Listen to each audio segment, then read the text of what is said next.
Sebelum saya mulakan kelas kita, mungkin ada apa-apa daripada cikgu-cikgu lain untuk menyampaikan sedikit pesanan ke? Okay, Assalamualaikum semua.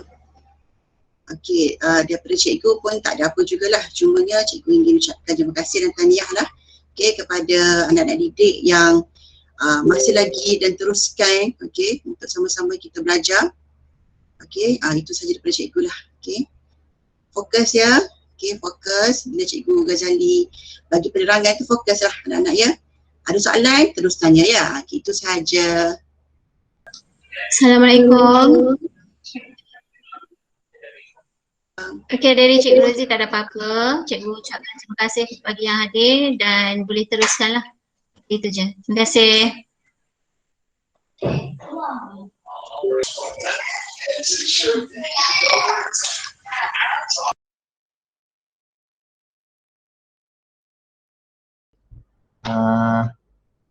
Saya akan teruskan dengan kelas kita untuk bentuk elektronik ni.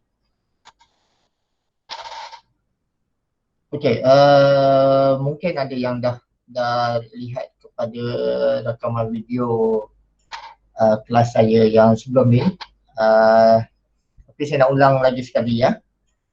Kita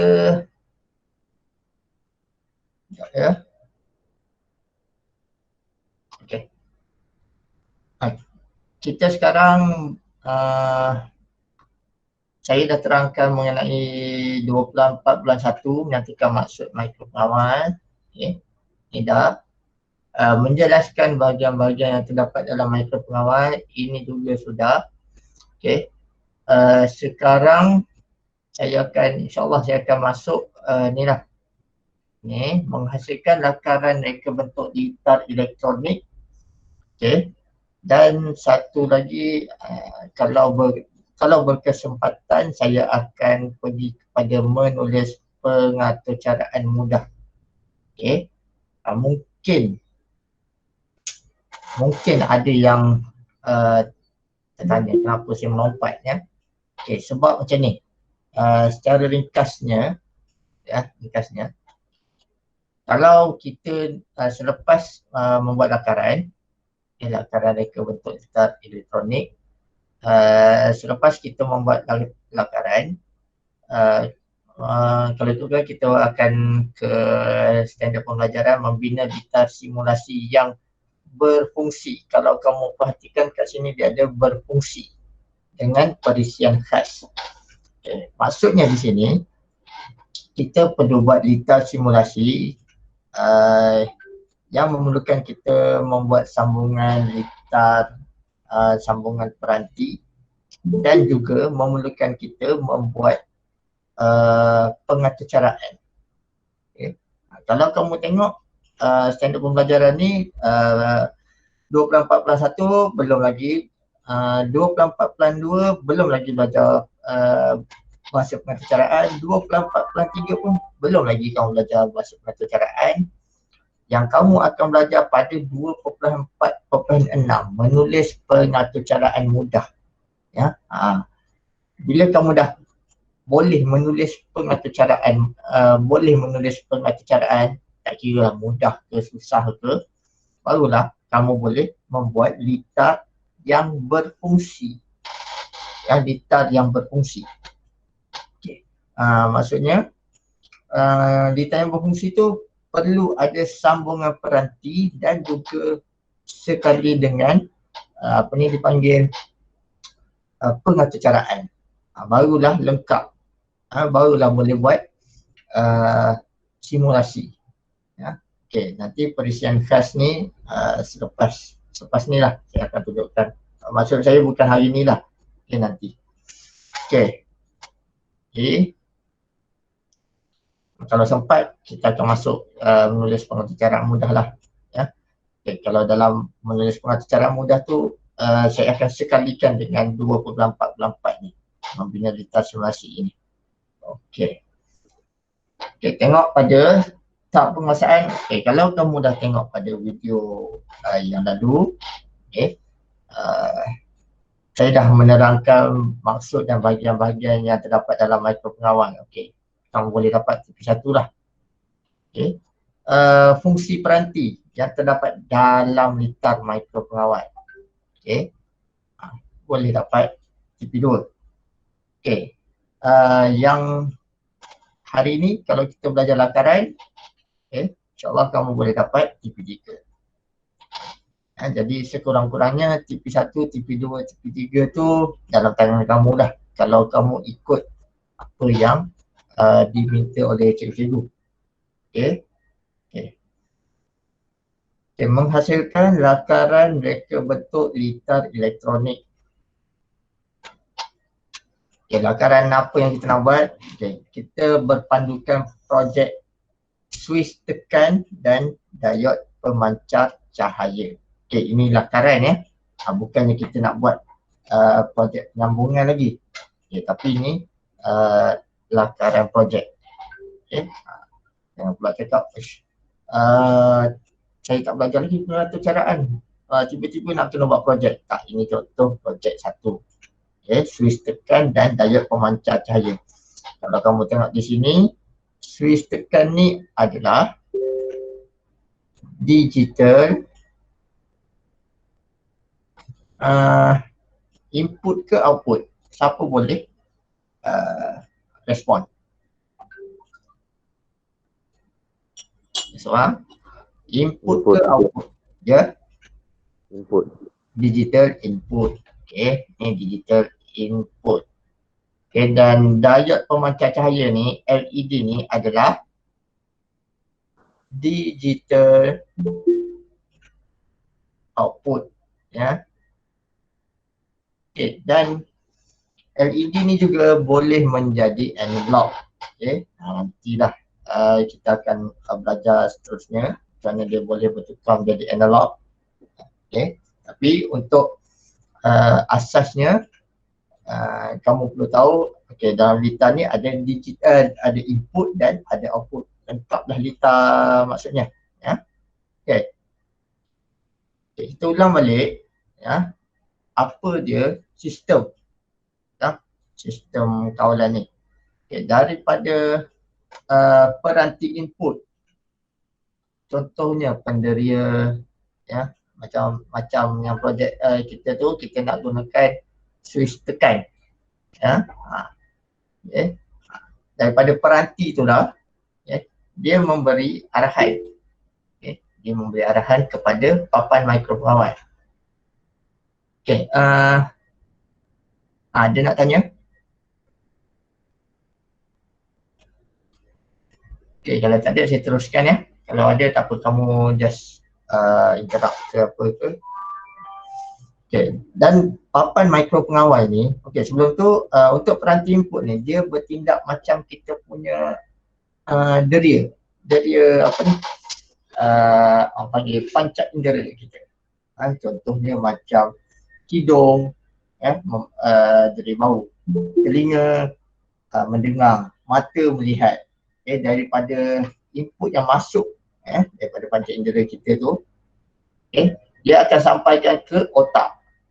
Otak kita ni yang mentafsir, dia memproses dan dia sampaikan arahan kepada output. Output ni contoh macam kita punya tangan, kaki ya. Dan dalam litar kita ni output sebagai contoh LED ya.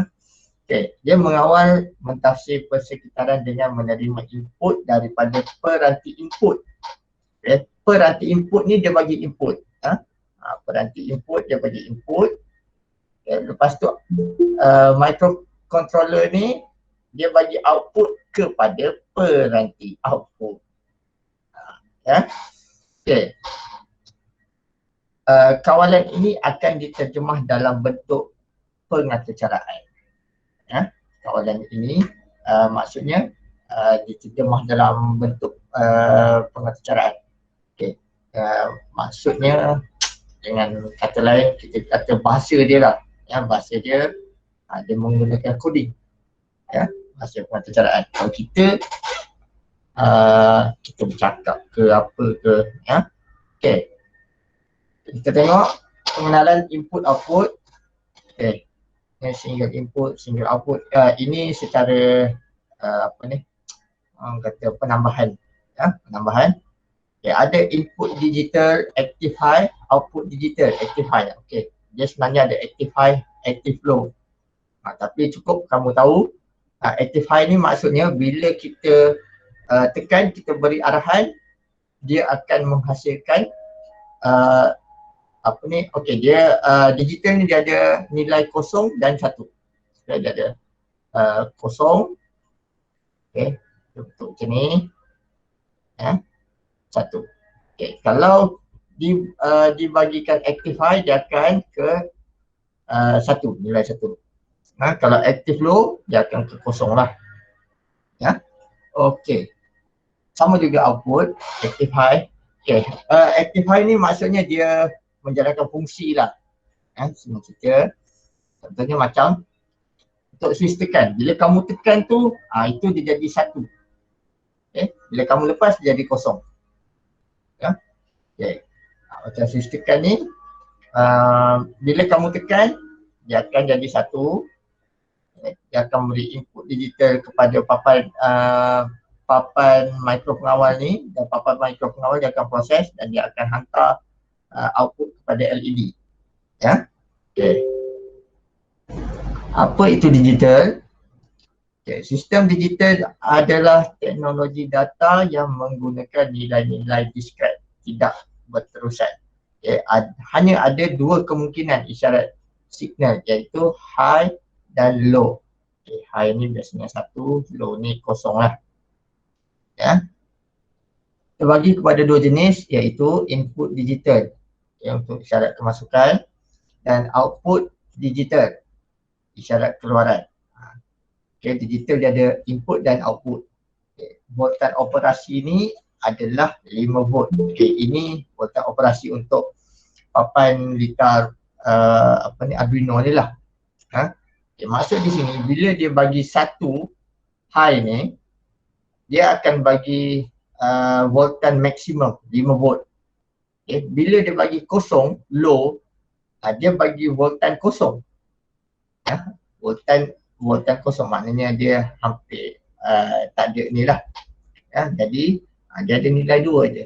Kalau untuk digital high dan low, high dan low. Okay. Kalau kamu tengok ini dia punya gelombang punya ni lah. Contoh, bila kalau digital dia sama je, ya, sama je dia punya jarak dia, ya, sama dia punya jarak. Okay. Okay, seterusnya kita mengenal sedikit mengenai komponen. Okay. Perintang adalah komponen elektronik yang menggunakan rintangan elektrik sebagai elemen litar. Okay. Resistor R ni sama dengan, ya, V per I. Okay, dan perintang ni adalah pemalar. Okay, biasanya kamu tak kenal kepada simbol-simbol komponen, ya. Masalah kepada elektronik ni, kamu kena kuasai simbol komponen. Sebabnya biasanya elektronik ni dia melibatkan litar skematik, ya, litar skematik. Sebabnya jarang sangat kalau kita nak buat sesuatu projek, kita menggunakan litar bergambar. Biasanya kita akan dapat litar skematik lah. Contoh kalau sekarang ni mungkin kurang lah. Kalau dulu masa zaman saya kecil ada dia jual kit elektronik. Okay. Kita sambung komponen-komponen elektronik tu berdasarkan litar skematik. Litar skematik ni apa dia? Okay, letak pada depan ni, kita tengok apa dia litar skematik. Okay, ini adalah simbol untuk perintang dan kadang-kadang kamu jumpa simbol macam ni. Okay, ya, ada dua simbol untuk perintang. Perintang ni pula dia ada kod warna dia. Kamu tengok dia ada 10 warna. Okay, daripada hitam, coklat, merah, orange, kuning, hijau, biru, violet ni, ungu ke, kelabu putih.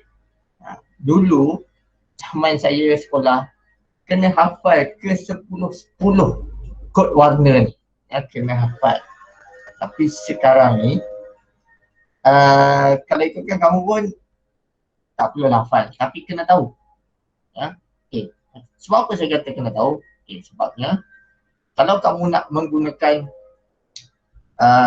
beberapa komponen lah untuk projek kamu, kadang-kadang komponen yang kamu perlukan tu dia memerlukan perintah.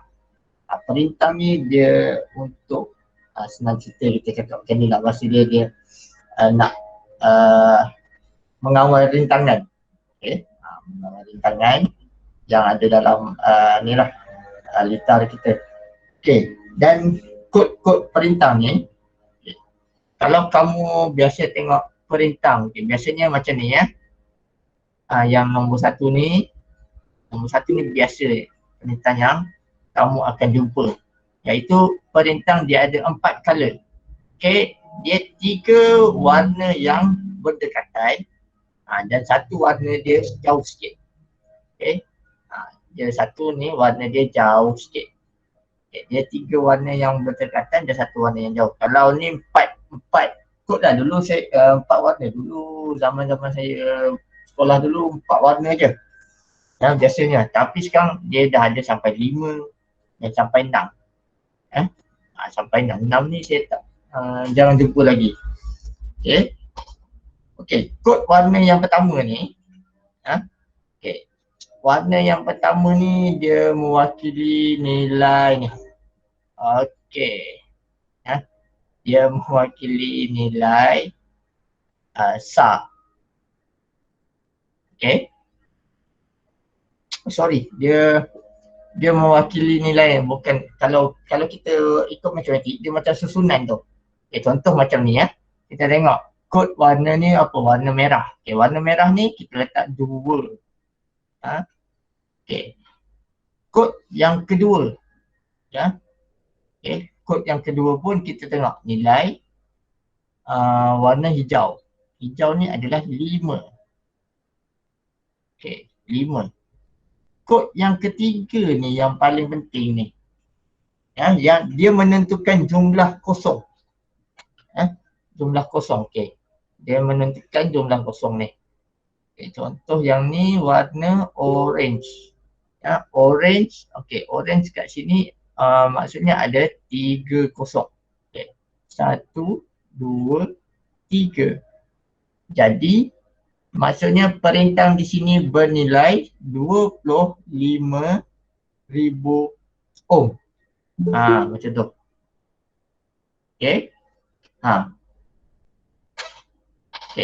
Macam mana kamu nak kira kosong ni? Kalau andai kata belakang ni warna hitam. Yang belakang ni warna hitam. Jadi 2, 5 hitam maksudnya tak ada kosong. Jadi maknanya dia jadi 25 ohm. Kalau belakang ni warna coklat, dia akan jadi 1 je kosong.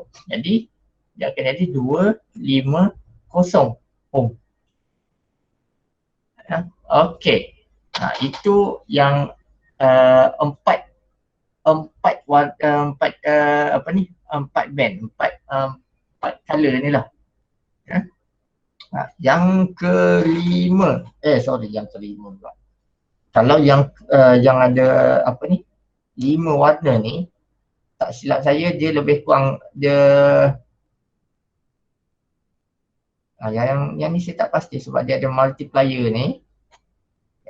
Cumanya kamu tengok asas perintah pengiraan dia, jalur yang pertama, jalur yang kedua dan jalur yang ketiga. Susunan ni kalau boleh ingatlah. Kalau saya dululah ingat saya ingat ni warna hitam. Apa nama? Haji Pak Mat kot. Hitam, perang, merah. Lepas tu yang lain tu toh dah tak ingat dah. Dulu adalah kaedah-kaedah nak ya. Saya tambah boleh cikgu? Ya. Cara nak ingat. Ya. Saya tutup mak saya. Okey. Cara nak ingat ni, sebab dia mula daripada warna hitam kan? Hitam, kalau tengok jalur merah yang kod warna tu, hitam, coklat, merah, orange, kuning, hijau, biru, lepas tu kelabu, putih.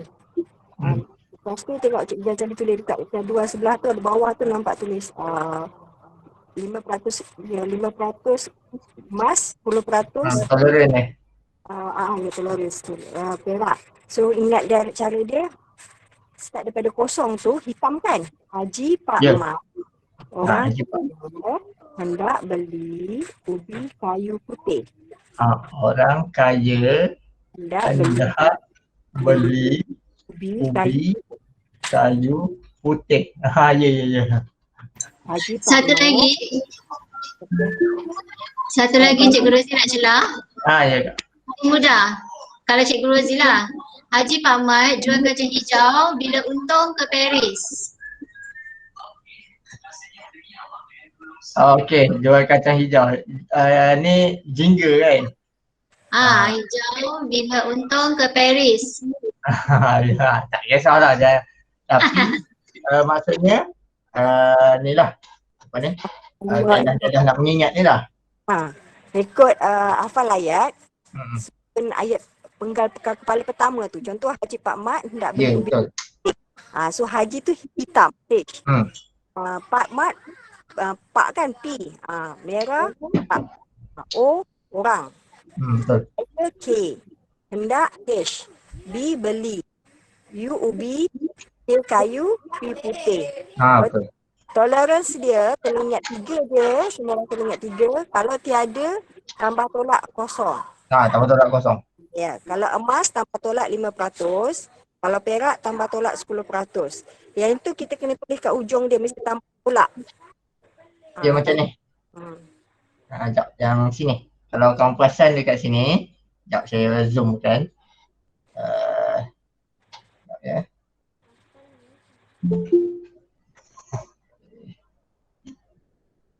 Sekejap, mana nak zoom pula ni. Tak boleh nak zoom lah. Okay, dekat sini.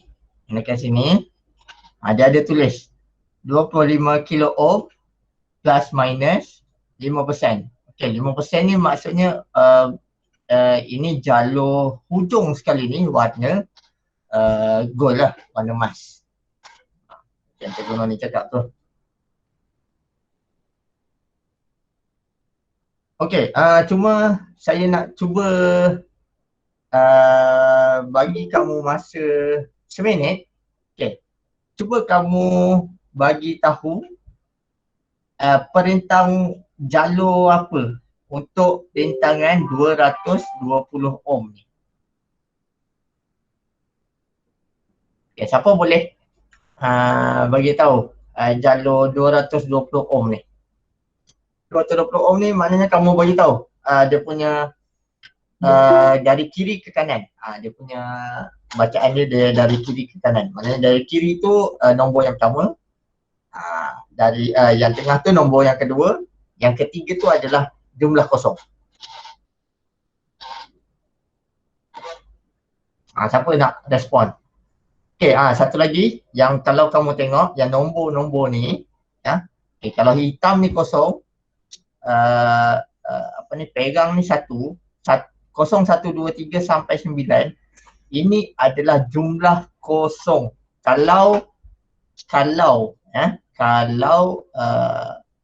jalur ni dia berada di ketiga. Yang ketiga. Contoh kalau jalur ketiga ni warna putih, maknanya dia ada 9 kosong. Ya. Itu cikgu dah berkongsi Jamboard dengan kamu Okay, cuba kamu bagi tahu respon secara lisan ke ataupun ni. 220 ohm ni untuk perintah warna apa. Tengok pada ni. Pada yang paparan yang saya tunjuk ni. Okay, cuba bagi tahu seorang. 220 warna apa? Cepat. Takkan tak ada respon kelas 2IS ke 2IQ ke.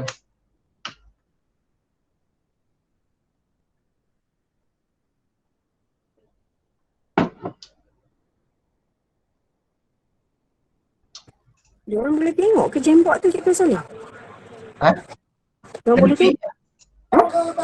Kena klik pada dia kena request access ni. Saya tak share. Sekejap Boleh tengok ke? Saya nak kena share tu. Cuba saya sharekan Jamboard.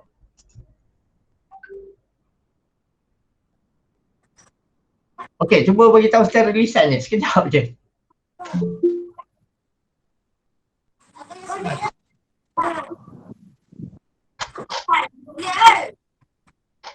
Okey, mana 2IQ, 2IS. Yang raise hand tu siapa Cikgu Zali tu? Nurul Diana Alia tu. Ada?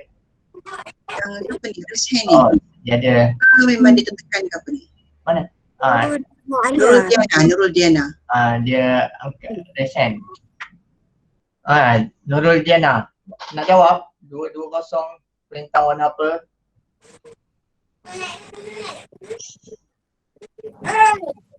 Merah, merah, hitam.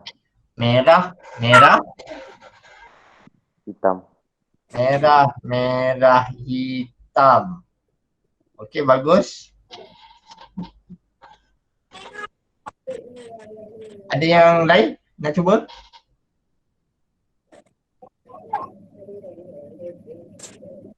Tadi siapa yang cuba tadi? Siapa nama? Fifi. Siapa? Fifi.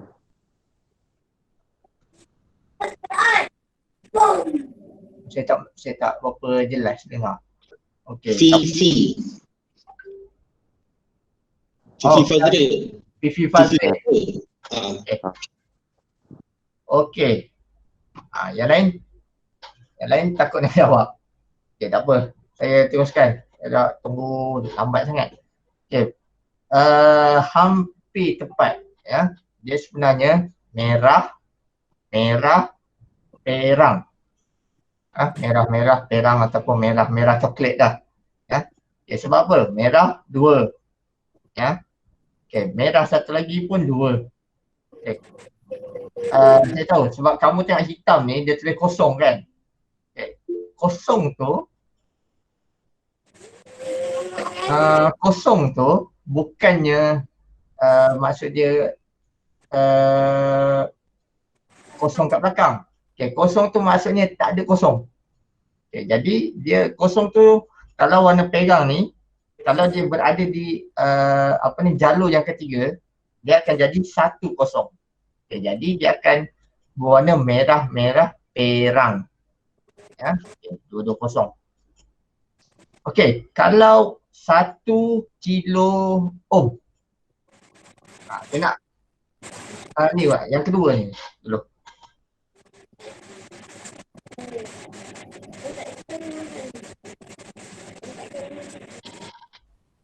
Suara saya tak jelas ke? Jelas. Jelas. Sekejap saya nak check line internet saya.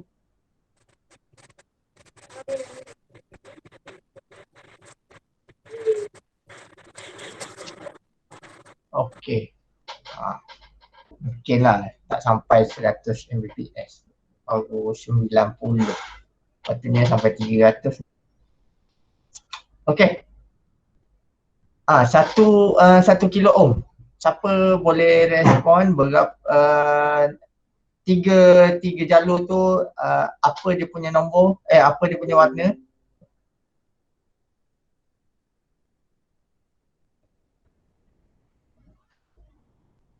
Okay, kalau tak nak cakap pun kamu type pada ruangan chat pun tak apa. Okay, cepat. Perang Apa orange. cikgu? 1 kilo ohm tu, apa dia punya warna perintang? Tadi Fifi cakap apa? Perang, Orange. perang, oren.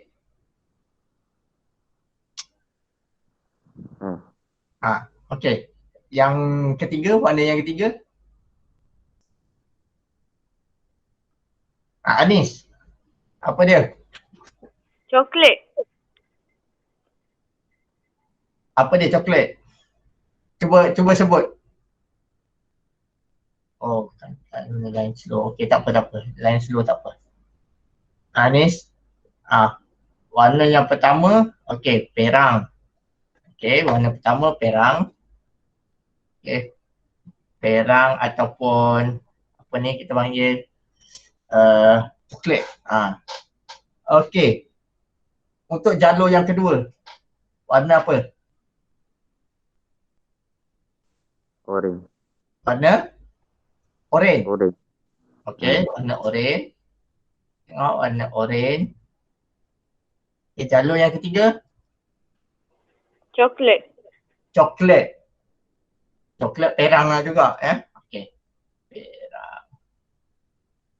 Okey. Yang pertama ni betul, perang.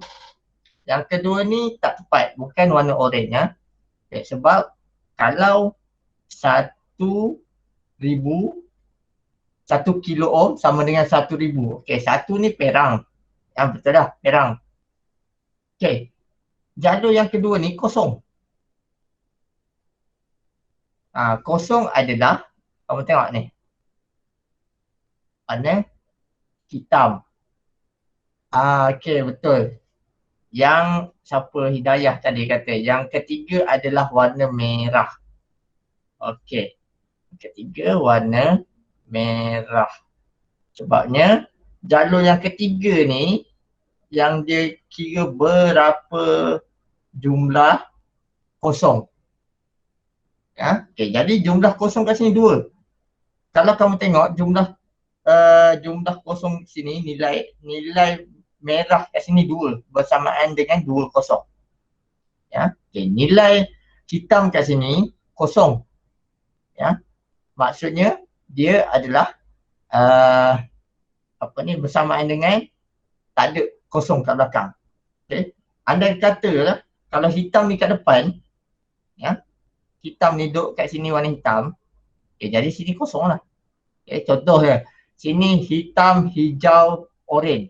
Jadi kosong, hijau 5, oren 2. Oren 3. 3. Jadi sama dengan 5,000 ohm. Okey, boleh jelas tak ni? Tak apa, nanti saya akan cuba ni lah, sedang sedikit lagi lah. Ni kalau terang lagi ni memang panjang lagi lah. Okey, untuk switch, switch tekan. Switch tekan, ni. Okay, kalau switch tekan, dia ada 4 kaki. Switch tekan ni dia untuk mengawal, dia kawalan lah. Dia kawalan. Maksudnya dia mengawal, mengawal litar. Dia nak bagi litar tu buka ataupun litar tertutup. Switch tekan ni dekat tengah-tengah ni dia tidak bercantum. Sebab itulah kalau kita nak bagi dia bercantum, kita kena tekan dia. Di sini. Di sini. Okey. Okey, seterusnya LED ataupun diod pemancar cahaya. Light emitting diode. Salah satu semikonduktor punca cahaya. Okey. Dia sifat dia mengeluarkan cahaya. Dia gunakan sebagai lampu dalam banyak peranti. Sekarang ni hampir keseluruhan peranti dia menggunakan LED sebagai sumber cahaya. Sebagai sumber cahaya pula, sebagai punca cahaya. Untuk menghasilkan cahaya dia menggunakan LED.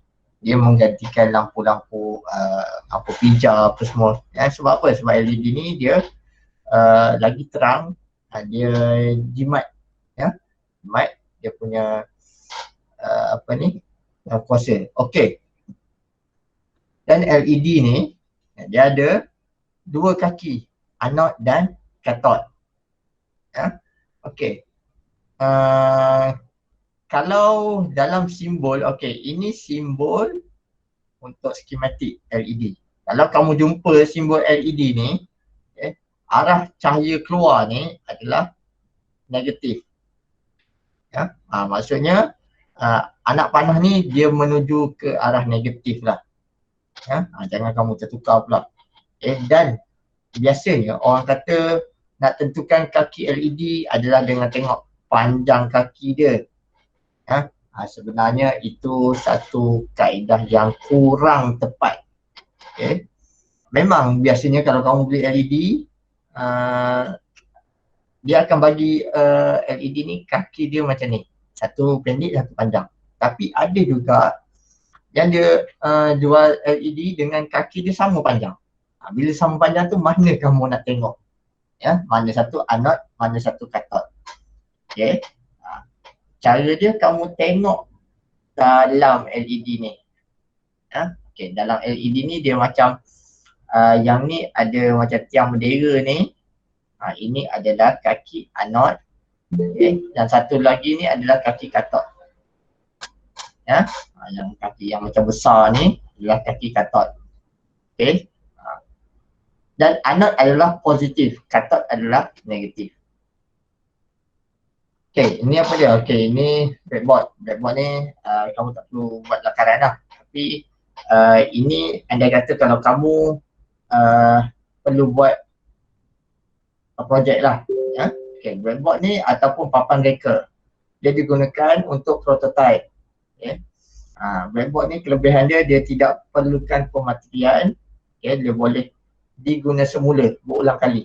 Mudah digunakan untuk mewujudkan prototype sementara dan bereksperimen.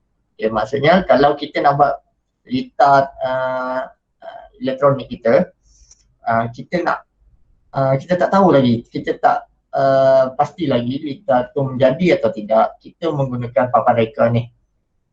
Maknanya kita sambung-sambung, lepas tu kita buat pemacaran, kita test. Papan reka ni bukannya hanya untuk elektronik saja, boleh juga untuk kamu nak buat untuk litar elektrik, boleh, tak masalah.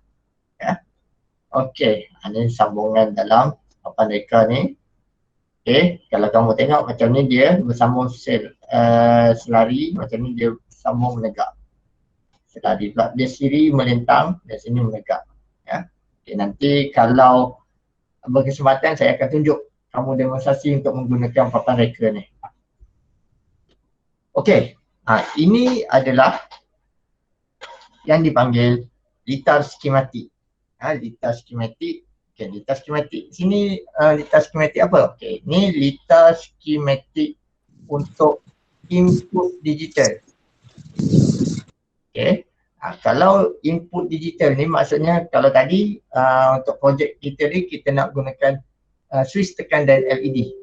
Maksudnya di sini adalah input digital dia adalah switch tekan. Mana switch tekan? Kat sini switch tekan. Dan input digital kita gunakan dalam mode active high. Maksudnya bila dalam keadaan tidak ditekan, dia jadi low, maknanya dia menerima kosong.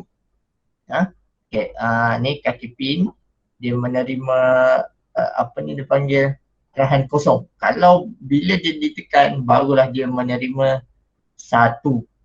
Bila dia menerima satu ni litar tertutup lah. Sebab itu dia panggil switch tekan tutup. Maksudnya bila dia ditekan, switch akan litar akan tertutup. Bila ditekan, litar akan tertutup. Kena ingat tu. Bila dia dilepaskan, litar terbuka. Ni litar. Litar terbuka. Ni litar tertutup. Ini untuk output digital. Okey. Untuk output digital macam ni lah. LED apa ni? Daripada pin ke LED. Okey. Keluar daripada pin ni, okey, sini adalah anode dan sini adalah cathode. Okey, ini adalah ground. GND. GND ni adalah negatif. Kamu tengok kat sini GND. Okey. Boleh juga kamu nak buat contoh contoh nak buat litar skematik untuk ni.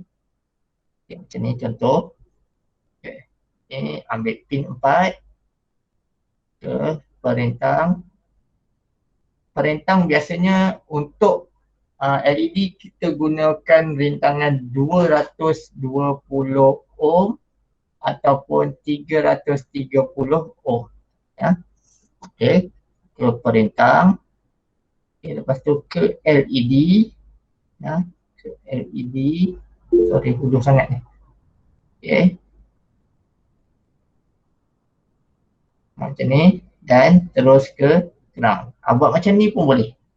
Sebab ini adalah simbol ground. Ya.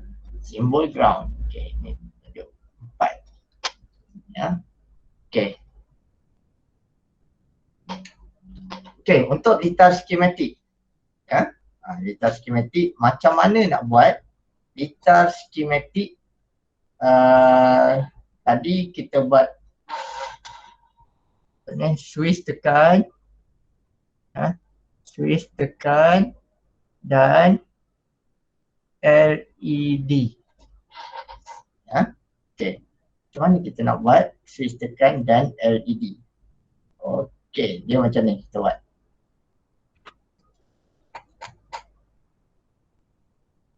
Okay, contoh. Tadi kita buat. Okey, ini adalah lakaran ya. Okey. Sebab itu bila lakaran kita menggunakan tangan bebas. Ya, tangan bebas. Okey, lakaran. Okey, kita ambil satu keluaran daripada 5 volt. Okey, keluaran 5 volt. Lepas tu ke switch tekan. Okey, switch tekan. Okey. Hudur sangat ni. Walaupun lakaran tapi dengan hudur sangat macam ni ya. Okey, kalau boleh buat ni sikit. Okey. Okey, contoh ni switch tekan. Okey, ni switch tekan. Ini pin ya. Okey, contoh ini saya gunakan kaki pin 2, D2. Contoh D2. Okey. Ini saya nak buat D13 untuk ini untuk input dah settle.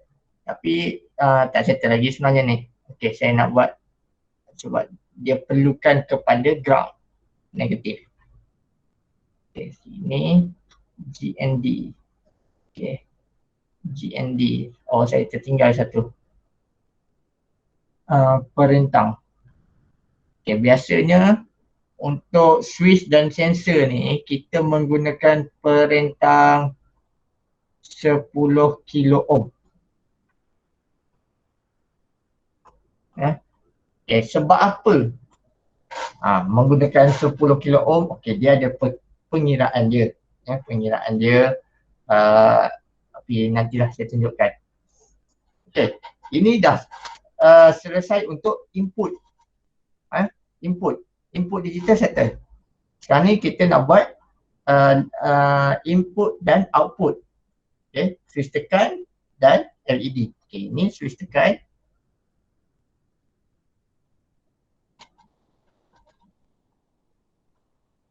Okay, sekarang kita nak buat LED. Okay, LED pula kita guna pin 13.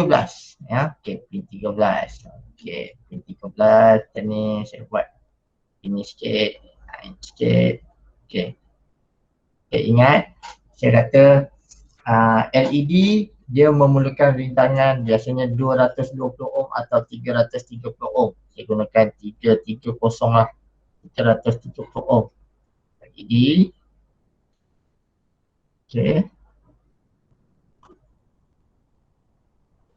Okey, ini sambungan lah, ya, sambungan. Ini LED. Alright. Okey, jadi ini 5 volt. Ini adalah lakaran skematik untuk gitar elektronik. Okey. Kau dapat tak? Ya, dapat tak? Macam ni je kamu nak buat lakaran skematik untuk gitar elektronik. Okay. Saya tak nak tunjuk macam mana nak buat lakaran gambar rajah blok. Okay, sebab tadi dah ada. Kalau kamu perasan tadi yang saya tunjukkan tadi tu adalah gambar rajah blok lah. Tapi ini adalah lakaran skematik. Ya, lakaran skematik untuk gitar apa ni dia panggil? Gitar elektronik. Okey, boleh nampak tak? Ya. Dia okey. Ini adalah microcontroller. Kita tulis microcontroller. Okey, ini adalah LED. Okey, ini adalah perintang. Perintang. Okey. Ini lakaran skematik, gitar skematik. Boleh. Rasa boleh buat tak? Okey. Dia boleh kalau saya tertinggal pin 13. Okey. Ya. Okey. Kenapa mesti ada yang tanya, kenapa ni ada D2, D3? Kalau kamu tengok pada video yang saya dah terang sebelum ni, bagaimana kedudukan kaki pin pada papan gitar mikro pengawal Arduino tu, dia ada daripada 0 sampai 13. Okay, jadi kita guna pin 2 dan pin 13. Okey, jelas. Okay, tadi macam ni. Ini adalah bahagian input dan warna merah tu adalah bahagian output. Ya. Okay, sebenarnya yang petak ni dia adalah microcontroller. Ya, microcontroller. Kalau ikut microcontroller tu dia memang susun macam ni. Cumanya dia tak adalah sambungan dari atas. Dia berkedudukan kiri dan kanan. Ya, tapi untuk apa ni? Gitar microcontroller ni untuk apa ni? Skematik, kita boleh buat 4 segi ni lah untuk mewakili microcontroller. Okey. Jadi habis 2.4/3. Ya.